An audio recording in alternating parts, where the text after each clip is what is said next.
રાજાને એટલી ખબર પડી કે વાર્તાલાપ કરનાર 4 સ્ત્રીઓ છે. આ 4 સ્ત્રીઓ કંઈક ચર્ચા કરી રહી છે. તો રાજા એકદમ ધ્યાનપૂર્વક શેની ચર્ચા કરી રહી છે એ સાંભળવા લાગ્યા. અનુમાન પરથી રાજાએ વિચાર્યું કે આ જે 4 સ્ત્રીઓ છે એ બહેનપણીઓ લાગે છે એમની વાતચીત પ્રમાણે. પણ એ વાતચીત શેની કરે છે મારે ધ્યાનથી સાંભળવી. તો 3 બહેનપણીઓ ચોથી બહેનપણીને કહે છે કે એવી કોઈ વ્યક્તિ ખરી કે જીવનમાં ક્યારે પણ ખોટું બોલતી ન હોય. આ વાર્તાલાપનો મુદ્દો હતો. એવી વ્યક્તિ કોઈ ખરી કે જીવનમાં ક્યારે ખોટું બોલતી ન હોય. આ લાઈન રાજાએ સાંભળી. આપણે ચર્ચા આગળ કરીએ આ વાર્તાની એનાથી પહેલા આપ સૌને હું અમસ્તા પૂછું કે આ લાઈન માટે તમે શું કહેવા માંગો છો? એવી કોઈ વ્યક્તિ ખરી કે જીવનમાં ક્યારેય ખોટી બોલતી ન હોય.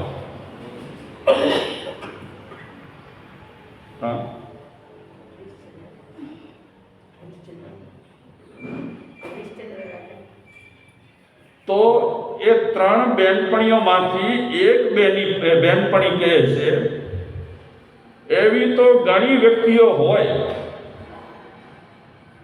જે ખોટું બોલતી ન હોય.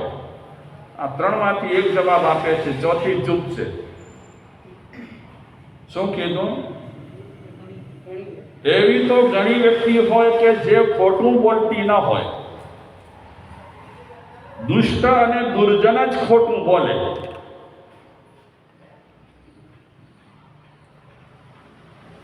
આ હજી 3 સખીઓ મસલત કરે છે, જવાબ ઉત્તર. ચોથી ચૂપ જ છે. વાર્તાલાપ થતા ચોથી એણે જબાન ખોલી. ચોથી બહેનપણી કહે છે કે એવી કોઈ પણ વ્યક્તિ ન હોઈ શકે કે જે ક્યારે પણ ખોટું બોલી ન હોય. કોણ સાંભળે છે આ વાર્તાલાપ? રાજા સાંભળે છે. 3 વ્યક્તિઓ એક મતની છે. એક વ્યક્તિનો મત અલગ છે. 3 વ્યક્તિઓ શું કહે છે સખીઓ?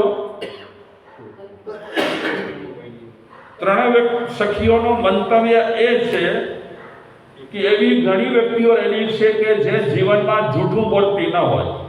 દુષ્ટ અને દુર્જન હોય તે જ જૂઠું બોલે. અને ચોથી સખીનું શું મંતવ્ય છે કે એવી કોઈ પણ વ્યક્તિ નથી જે ક્યારે ખોટું ન બોલી હોય. એ ચોથી બહેનપણી કહે છે ક્યારેક લાલચથી વ્યક્તિ ખોટું બોલે, ક્યારેક કપટથી વ્યક્તિ ખોટું બોલે, ક્યારેક મજબૂરીથી ખોટું બોલે. આપણે ગઈકાલે જે કાવ્ય વિચાર્યું હતું એમાં પણ આ જ વાત કરે છે. ક્યારેક ભય, ક્યારેક લાલચ ચિત્તને એવા નરે વ્યાપારમાં વ્યવહારમાં જૂઠું તરત કહેવું પડે. જે સત્ય મહાવ્રત ધર શ્રમણનું જીવન ગર રળિયામનું આ પાપમય સંસાર છોડી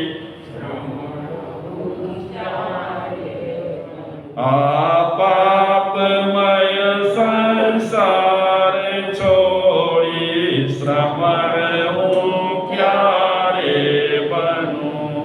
તો ચોથી સખી શું કહે છે કે ક્યારેક કોઈક લાલચથી જૂઠું બોલે, તો ક્યારેક કોઈ કપટથી જૂઠું બોલે, તો ક્યારેક કોઈ મજબૂરીથી જૂઠું બોલે. ઘણી વખત એવી સિચ્યુએશન ઊભી થઈ જતી હોય છે કે ખોટું બોલવાની ઈચ્છા ન હોય તે છતાં પણ ખોટું બોલવું પડે.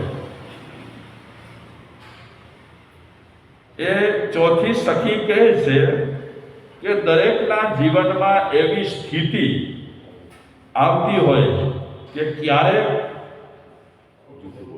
ખોટું બોલે.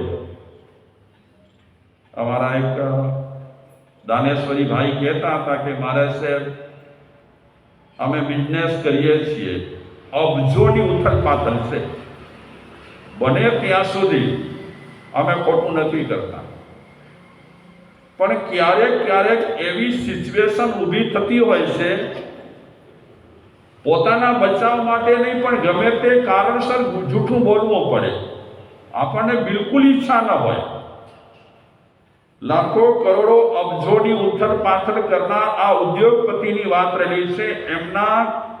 એમના પર જ્યારે ઇન્કમ ટેક્સનો શું કહેવાય રેડ પડી ત્યારે ખુલ્લું બધું બતાવી દીધું કે આ મારું છે.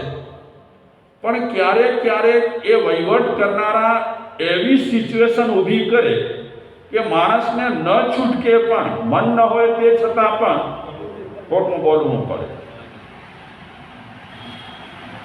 આપણે એકદમ નિયમ લઈ લીધો હોય કે મારે ખોટું બોલવું જ નથી, ગમે તે થાય, પણ ક્યારેક એવું વાતાવરણ ઊભું થાય કે માણસને ન છૂટકે અસત્યનો આશરો લેવો પડે.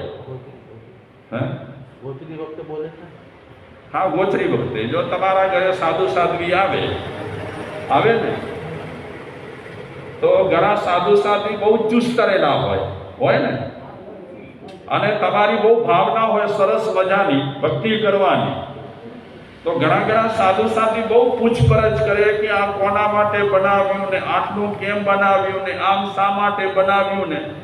ત્યારે ઘણી વખત તમારા મનમાં બહુ સારા ભાવ રહેલા હોય કે ઘરે પગલાં થયા છે, બપોરનો ટાઈમ છે, ગરમીમાં પધાર્યા છે, તો તમે શું કરો?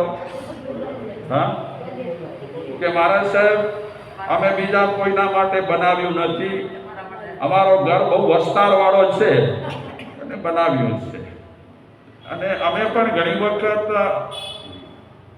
એવું એક વાતાવરણ ઊભું કરી નાખીએ કે તમારે બોલવું જ પડે. આવું હા, બહુ અતિ પૂછપરછ કરવા જઈએ, પણ આ બધું છે ને ઘણી વખત સંપ્રદાયની પ્રતિષ્ઠા વધારવા માટે પણ સાધુ સાધ્વી કરતા હોય. ધન્યવાદ છે, આપણે જે પાડે છે એને તો આપણે નમન કરીને ખૂબ ખૂબ અનુમોદના કરીએ, પણ ક્યારેક માણસ છે ને કન્ફ્યુઝ થઈ જાય. નરેશ મુનિ આવે તો કાંઈ બોલતા નથી, અને ફલાણા આવે તો કાંઈક બોલે ને, ઘણી પૂછપરછ કરે ને, તપેલા ઉથલ-પાથલ કરે ને, બધી ગડબડો થાય. ઠીક છે, આપણે કોઈની પણ ટીકા ન કરીએ. જે પાડે છે સારું પાડે છે, પાડવું જોઈએ. પણ ઘણી વખત ગોચરી વરાવતી વખતે તમારે શું બોલવું પડતું હોય છે? આટલી રોટલી તમે શા માટે બનાવી છે ને, તમે રોટલી કેટલી ખાવ છો ને, આટલું તો બહુ છાણીને પૂછવું, એટલે તમે તો મૂંઝાઈ જાઓ. તો આ સખી કહે છે કે ક્યારેક માણસ ખોટું બોલે છે કોઈને કોઈ કારણસર, કપટથી, ફલાણાથી, ઢીકણાથી. પણ એ ચોથી બેનપણી કહે છે કે ખોટું બોલનારા બધા દુષ્ટ નથી હોતા. ખોટું બોલવું પડે, પણ ખોટું બોલનાર દરેક વ્યક્તિ દુષ્ટ નથી હોતી. ભાગ્યશાળીઓ આ લાઈનો પર ધ્યાન દેવાનું. કઈ બેનપણી કહે છે? ચોથી બેનપણી કહે છે ત્યારે રાજા સાંભળે છે. રાજા વિચારે છે કે આ તો રસદાયક વાર્તાલાપ છે, બહુ સરસ મજાનો વાર્તાલાપ છે, ત્રણ બેનપણીઓએ પોતાનો મંતવ્ય રાખ્યો છે અને ચોથી બેનપણી પોતાનો મંતવ્ય રાખે છે. એમાં પણ બહુ સરસ રસિકતા રહેલી છે. રાજા વિચારે છે કે આ નવાઈ રાતે આવો વાર્તાલાપ કરવો બહુ મોટી વાત કહેવાય. સત્ય અને અસત્ય વિશે વાર્તાલાપ કરે છે. રાજા વિચારે છે કે હજી તો વાર્તાલાપ ચાલશે કે નહીં ખબર નહીં, પણ મને આ વાર્તાલાપમાં ઇન્ટરેસ્ટ બહુ છે. અને તેમાં પણ ચોથી બેનપણીએ જે કીધું છે બહુ વ્યવહારિક વાત કરી છે કે જે ખોટું બોલે છે એ બધા વ્યક્તિઓ કાંઈ દુષ્ટ હોઈ શકતા નથી. હોય બધા ઘણા તમારા જેવા સમજદાર માણસો કે બીજા સમજદાર માણસો ક્યારેક કોઈ કારણસર જૂઠું બોલે, એનાથી એ દુર્જન થઈ જતા નથી, એનાથી એ દુષ્ટ થઈ જતા નથી, ખરાબ થઈ જતા નથી. અત્યારે તો રાજા ચાલ્યો ગયો, પણ રાજાએ વિચાર્યું કે આ ચોથી જે સ્ત્રીએ વાત કરી છે એનો નિષ્કર્ષ મને મળી જાય ને તો બહુ સરસ. એણે એમ શા માટે કીધું કે જે લોકો જૂઠું બોલતા હોય છે એ કાંઈ બધા દુષ્ટ હોઈ શકતા નથી. બીજા દિવસની આપણે વાત કરીએ. બીજા દિવસે રાજાએ પ્રધાનને કીધું કે આજે એક મહત્વનું કામ કરવાનું છે. ગઈ રાતના આ ટાઈમે આ ઠેકાણે 4 સ્ત્રીઓ ભેગી થઈ હતી. ગમે તેમ કરીને પત્તો મેળવીને પણ એ 4 સ્ત્રીઓને તમે દરબારમાં હાજર કરો. જ્યાં સુધી એનો ખુલાસો નહીં થાય ને ત્યાં સુધી મને મજા નહીં આવે. તો પ્રધાનને આ કામ સોંપાયું. એરિયા બેરિયા રાજાએ બતાવી દીધો હતો. તપાસ ચાલુ કરી અને તપાસ કરતા કરતા પત્તો મળી ગયો અને 4 સ્ત્રીઓને આ પ્રધાને દરબારમાં આવવા માટે નિમંત્રણ આપ્યું. અને એ 4 સ્ત્રીઓ દરબારમાં આવી ગઈ. રાજા કહે છે 4 સ્ત્રીઓને, તમે ગભરાતા નહીં. અમે કોઈ ખરાબ કામ માટે તમને બોલાવેલ નથી, તમે કોઈ ખરાબ કામ કર્યું નથી, પણ ગઈ રાત્રે તમે ફલાણા ઠેકાણે રહી કરીને ચર્ચા કરતા હતા. પેલી 4 સ્ત્રીઓ કે મહારાજા, હા, આપ જે કહો છો તે રીતે અમે એ ઠેકાણે રાતના ચર્ચા કરી હતી. તો એ રાજા કહે છે કે એ ચર્ચા ફરી તમે રિપીટ કરો, મારે જાણવું જ છે. તો 3 સ્ત્રીઓ હજી પણ પોતાના વિચાર પર મક્કમ છે. એ 3 બહેનપણીઓ રાજાને કહે છે, મહારાજા, જીવનમાં લોકો ખોટું બોલે જ નહીં. ખોટું કોણ બોલે? જે દુષ્ટ હોય, દુર્જન હોય તે ખોટું બોલે. આ મંતવ્ય કોનો છે? 3 સખીઓનો મંતવ્ય છે કે જગતમાં લોકો જૂઠું બોલતા જ નથી. અને જે જૂઠું બોલે છે એ કાં દુર્જન હોય કાં દુષ્ટ હોય. પછી આ 3 સખીઓ દાખલા દલીલો સાથે પોતાનો પોઈન્ટ રાજાને સમજાવે છે. જ્યારે વાત પૂરી થઈ 3 સખીઓની, ત્યારે મહારાજા ચોથી સખીને કહે છે, ચોથી સ્ત્રીને, કે હવે તમે તમારો મંતવ્ય રાખો. તમે શું કહેવા માંગો છો? તમારી આ બહેનપણીઓ 3 જે વાત કરે છે એ વાતમાં તમે સહમત છો કે નહીં? એટલે ચોથી બહેનપણી કહે છે, મહારાજા, આ વાતમાં હું સહમત નથી. એ શું કહે છે કે કોઈ પણ વ્યક્તિ જૂઠું બોલતા નથી. અને જે જૂઠું બોલે છે એ કેવા હોય છે? દુષ્ટ અને દુર્જન જે લોકો રહેલા હોય તે જ જૂઠું બોલે છે. આ વાતમાં હું સહમત બિલકુલ નથી. તો રાજા કહે તમે શું કહેવા માંગો છો? તો ચોથી બહેનપણી કહે છે કે માણસ ગમે ત્યારે ક્યારે પણ એકાદ વખત પણ જૂઠું જિંદગીમાં બોલતો હોય છે. અને મહારાજા એવો કોઈ પણ માણસ નથી કે જેણે જિંદગીમાં જૂઠું ન બોલ્યો હોય. મહારાજા કહે આ તમારી વાત સાચી છે કે ખોટી છે હું નિર્ણય ન લઉં. તમે કહો છો કે કોઈ પણ માણસ હોય જિંદગીમાં ક્યારે ને ક્યારે એકાદ વખત પણ જૂઠું બોલે. તમે સાબિત કરી બતાવો. રાજા કહે છે હું મારી જ વાત કરું. મારી જિંદગીમાં ક્યારે પણ હું જૂઠું બોલ્યો નથી. અને આપ કહો છો કે માણસ પોતાની લાઈફમાં એકાદ વખત પણ ક્યારે ને ક્યારે જૂઠું બોલતો હોય છે. ચોથી બહેનપણી કહે છે મહારાજા તમે તમારા જીવનમાં ક્યારે પણ જૂઠું બોલ્યા નથી તો હવે તમે જૂઠું બોલશો.